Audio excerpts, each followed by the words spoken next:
बार्थलेमी ॲबेकॅरे याने छत्रपती शिवाजी महाराजांविषयी बरंच काही लिहून ठेवलं.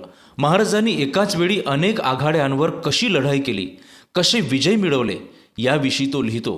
त्यांच्या सैन्यातील प्रत्येक सरदार रणांगणावर शिवाजीच असे. इंग्रज तर असं म्हणत की शिवाजीला पंख आहेत, म्हणून तो एकाच वेळी सर्वत्र लढताना दिसतो. छत्रपती शिवाजी महाराजांच्या रणांगणावरील उपस्थितीची नोंद करताना ॲबेकॅरेने त्यांची तुलना अलेक्झांडरशी केली आहे. आपल्या ग्रंथातील पहिल्या खंडात तो लिहितो, शिवाजींचे हेर भारतभर होते आणि त्यांच्याकडून त्याला माहितीची काहीच उणीव नव्हती. एखाद्या प्रति अलेक्झांडरप्रमाणे त्याने आपल्या सैनिकांना सांगितलं होतं की त्यांच्या शत्रूकडे चैनबाजी, मोठी मोठी पदं आणि भपकेबाज पोशाख या गोष्टी जेवढ्या जास्त असतील तेवढ्या प्रमाणात त्यांच्याकडे पात्रता आणि धैर्य कमी प्रमाणात असेल. लोखंड आणि पोलाद हेच प्रत्येक सैनिकांचे खरे अलंकार असून त्यांनी आवृत्त असलेले सैनिक पाहणंच त्याला अधिक पसंत आहे.